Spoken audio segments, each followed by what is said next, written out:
Welcome to the show, everyone. Today, we're diving into the heart of Project 2025 and its plans to dismantle critical agencies and protections that keep us safe. I'm I'm John. John DeBona, and I'm glad you're here because we've got a lot to unpack.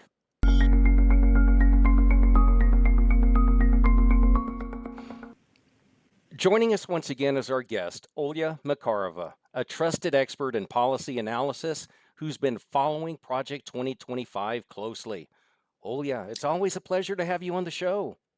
Great to be with you, John. I'm so glad to be here. And at the moment, I've been working with the Center for U.S. Voters Abroad. So just so you know, if you are living overseas as an American, you are able to vote, and you should register to get your ballot now before it's too late.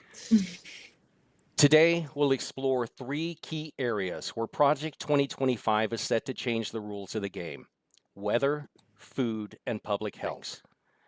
Imagine a world where NOAA's capabilities are reduced or gutted, where the National Weather Service and the National Hurricane Center no longer function as they do. That's what Project 2025 has in mind, and it's putting our disaster preparedness at serious risk. Oh, yeah.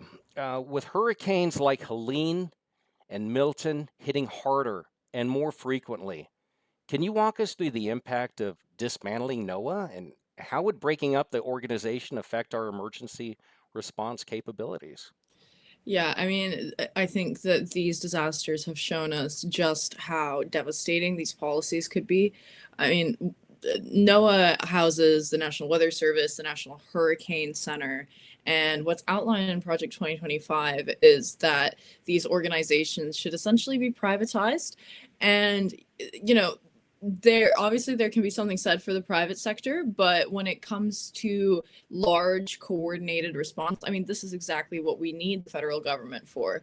So in Project 2025, the idea is to get rid of a lot of NOAA's function just because it has a climate change bias. But of course, the science community has a climate change bias. So what happens is if this is kind of devolved to partisan commercial groups, then you're going to have even more weather misinformation, which we've already seen spreading during Hurricane Helene and even now during Hurricane Milton that's unfolding in Florida. Well, certainly dismantling NOAA would lead to a loss of coordinated disaster response. There are even provisions to downscale FEMA, which, in light of the kind of current hurricane season and the kind of amped up hurricanes we've seen in the past, is really shocking. I mean, especially inappropriate is that they want to cut the flooding relief kind of program, the NFIP, the National Flood Insurance Program, and privatize this. But of course, if like private insurance companies are responsible for this, we are going to see just skyrocketing rates and people not being able to afford many of the areas that they live in at the moment. So there are a lot of troubling proposals here that are going to make life a whole lot worse for a lot of people and a lot riskier.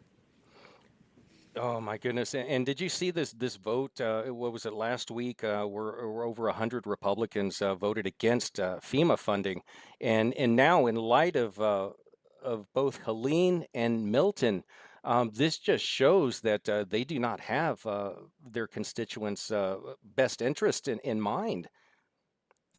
No, not at all. I think what we've seen from Republicans is that they prefer to do nothing and then point the finger of blame at Democrats when things go wrong. We've seen this with the border. We've seen this now with FEMA. So at least we are having some good coordination between Ron DeSantis and Joe Biden for Hurricane Milton, it appears. But under the provisions in Project 2025, we are going to see that made a lot harder, and we are going to see much less prepared states when the federal government isn't there to give them that boost.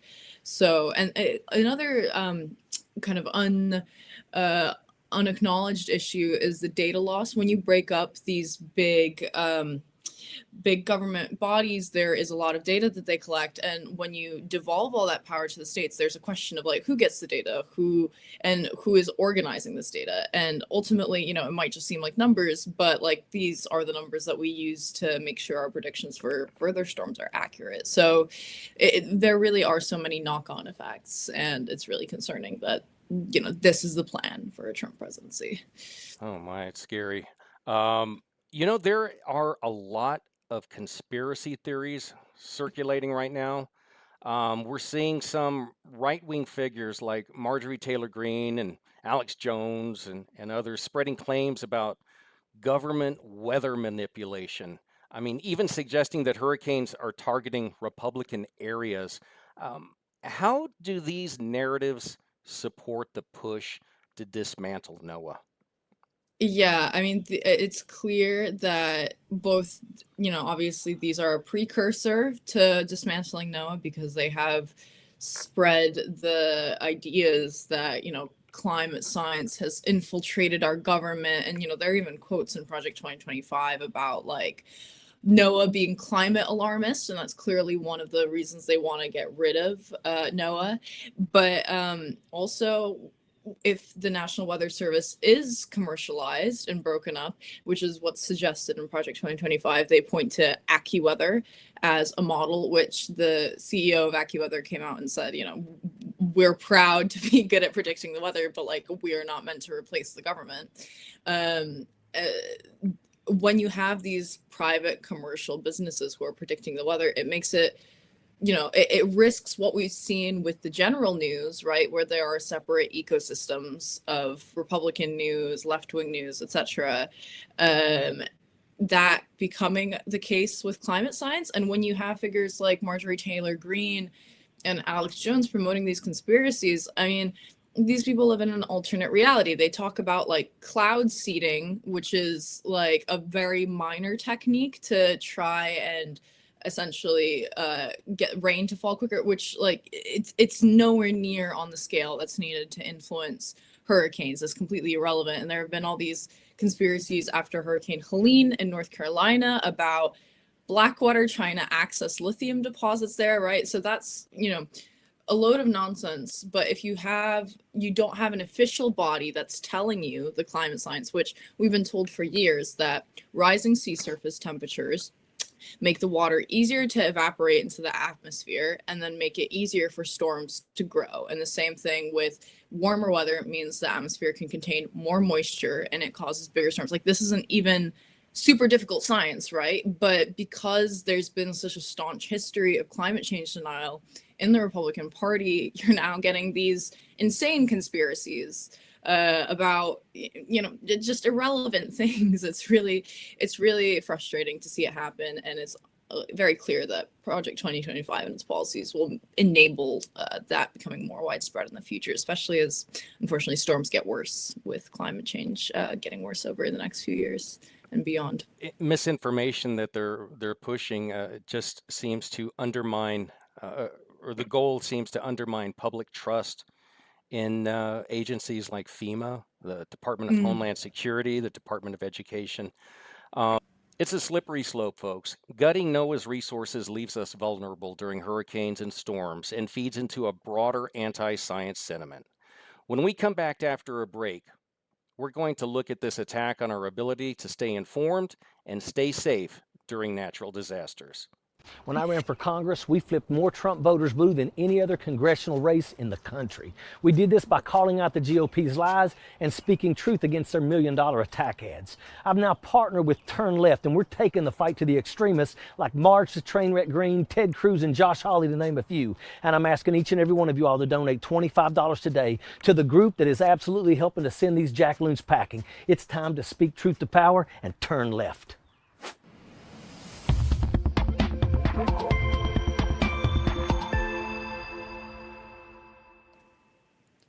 Next up, let's talk about food safety. Recently, we saw a recall from Boar's Head due to serious contamination issues. It's a stark reminder of how critical strong food safety standards are. Project 2025, however, is pushing for deregulation that would give food companies more leeway and reduce oversight by agencies like the USDA and FDA. This isn't just paperwork, it's about protecting the food we eat. Julia, with cases like the Boar's Head recall fresh in people's minds, how would loosening these food standards impact our daily lives and health? Well, I mean, I think it's clear we're going to see a lot more of this kind of like disaster where I think it's something like 69 people have gotten seriously sick. And that is an appalling number from our food systems. And this can already be linked back to deregulation under the Trump presidency. Trump cut the amount of inspections needed in factories. And, this factory that produced the boar's head ham had already had issues. And the sort of plans outlined in Project 2025 say that sort of self-regulation for businesses is fine. And, clearly that's not the case because we need a body that is responsible. So if we have a sort of private corporation which is regulating food safety, all that's going to do is continue to make people mad at the government for not regulating it properly because you get mad at a food regulating company, like you can't do anything. And so this basically eliminating regulations just shifts the responsibility for these kind of incidents on what Project 2025 proposes to be a private body that would regulate it. But I mean, why not the government? And why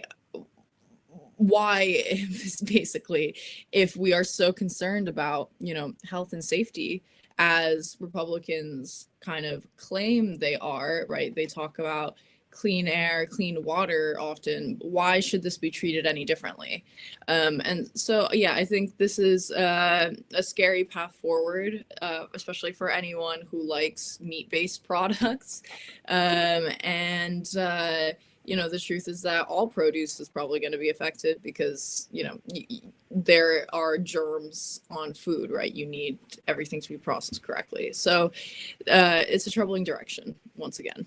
So let me get this straight. The regulations that they are looking at rolling back would reduce the number of inspections and increase risks of contamination due to things like mold and insects.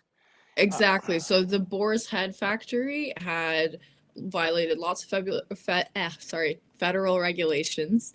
The Boar's Head recall had violated lots of federal regulations, including contamination, including mold, including insect infestations. And I understand the Republican push for small government, but in this case, we want people to make sure there aren't infect infestations in our factories. We want to make sure that there is no mold growing where raw pork is being handled. Like, this is just really basic government function that Project 2025 is trying to get rid of. So it's concerning that Project 2025 puts cutting costs above our people's health. It's very mad. What do you think? What message does this send to food producers? Is Project 2025 essentially giving a green light for companies to cut corners? And I mean, even if it risks public health? Yeah, I mean, that's what it looks like. I think that when businesses, are deciding, oh, do we put into practice XYZ safety protocol, something that they think about is, oh, well, we have to do this anyway because the law mandates it, or doesn't it? Or we'll probably have an inspection soon, so it's more cost effective for us to instate these safety protocols and not get fined. But I think that if we see a Trump victory in January, it's possible that many of these factories go, oh, well, we got away with it last time and we didn't get any real, I mean, I imagine Boar's Head has gotten a lot of backlash, but like in terms of the actual accountability for the CEOs and the people profiting off of these cut costs, like for them, it's still a bargain, right? Like they know that no one really goes to jail for these things and they can make a quick buck. So, I think you can see the impact of this in real time with Boar's Head. And if the election goes the wrong way, this will continue to be a pattern, I'm afraid. It's like we're being asked to gamble with our food supply. Project 2025 sends a clear message that profits come before people, and that's a gamble that none of us signed up for. Today, we have an amazing show for you. Join myself, special guests, and celebrities. What's going on, Ice-T? Andrew Yang. Somebody else was hopping on. Oh, hold on. What's going on, battle? As we roast GQP jackaloons. He may not be a real businessman, but he is one hell of a con artist. That's what it is. That's what they got indicted for. Treason and sedition. And addresses the headlines of the day. They must be held accountable. Live streaming every night.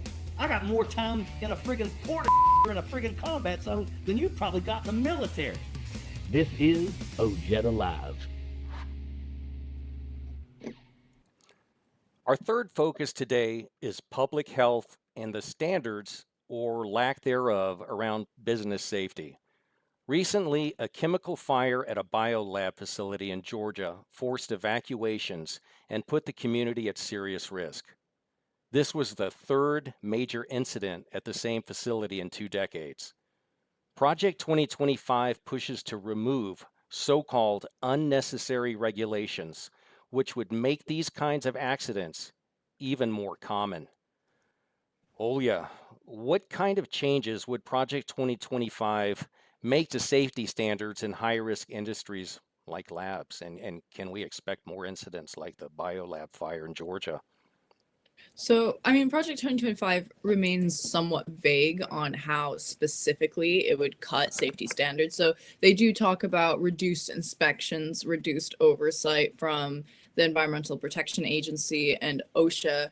But one of the ideas that kind of comes up over and over is the private sector regulating itself, which, as we talked about in the previous segment, for ham is devastating because you want an accountable government agency that's overseeing this, something that can't easily be bought out, right, by something like Biolab or something like Boar's Head, these businesses that, are clearly fine with unsafe practices, given that this is the third major incident.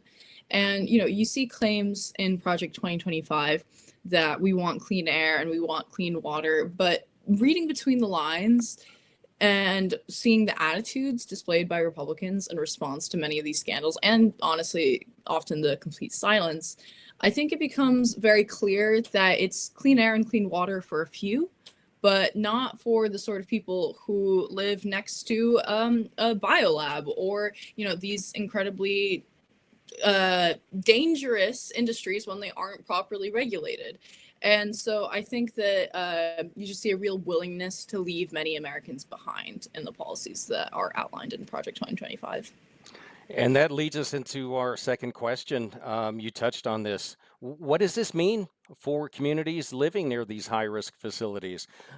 If oversight is scaled back, are we looking at more frequent and severe public health risks? I'd say absolutely. Obviously, we'll see what happens in January. But, I've heard commentators say, I guess because we've addressed the question a little bit already, I think it's fairly obvious that if Trump becomes president, there will be a greater risk of this. And I guess just kind of wrapping up a bit, some of what we've kind of discussed here, it's somewhat contingent, right, on Project 2025 going ahead. And what we've seen from kind of commentators lately, despite Trump disavowing Project 2025, is that there aren't really different people to staff the administration, right? Like, there is a limited number of people who are both intelligent enough and capable to create policy and run a government. And Project 2025 and its authors are the main blueprints and personnel that they have in power behind this. So, I really hope that in light of what we've seen this year between these lab leaks, the Boar's Head recall, the crazy storm season we've had, that some of the authors of Project 2025 will change their minds, and also that the American people will realize this is not the direction we want to be going in. But I think that, this is high risk stuff, and this will have an impact on everyone's life. Even if you don't live next to a a biolab, you probably still eat ham. You eat some kind of food that's capable of getting contaminated. And even those living in low risk areas, are probably going to have to deal with floods, are probably going to have to deal with these extreme weather events. In Appalachia, no one thought they would ever get floods. It's a mountainous area, it's far inland, and yet we've seen these kind of crazy weather events. So I think that, it's clear that climate change is coming. It's clear that our food systems and our society is becoming more complex. And unfortunately, that does require more regulation. And we need an administration that is prepared to greet that and face it head on. So I think that when it comes to these sort of downstream environmental concerns, right, about the actual impacts, we see that the Republican Party is just very unprepared and very behind the times. So I think we definitely don't want Project 2025 put into action. We want as many people aware of this as possible so that they know what kind of foolishness we're dealing with. Absolutely. Project 2025 is willing to gamble with our health and our safety to make things easier for big businesses. But in the end, it's everyday Americans who'll pay the price. It's the same old story where the rich don't need regulation because they can put in their own filters, their own protections. But this is really about, everyday America. So it's just heartbreaking to see. And fingers crossed, people vote the right way. And Olga, thank you for helping us break down these issues. Great to be here. Project 2025 might look like just another political agenda, but it's a calculated effort to strip away the systems that protect us from our weather forecasts to our food safety and even our health. To everyone tuning in, stay informed and stay engaged. This isn't just about politics, it's about survival. Visit turnleftpac.org to learn more about how you can push back against policies that put profits before people. Thanks for joining us, and as always, let's keep pushing for a safer, smarter, and more resilient future. And stay tuned next for Ojeda Live.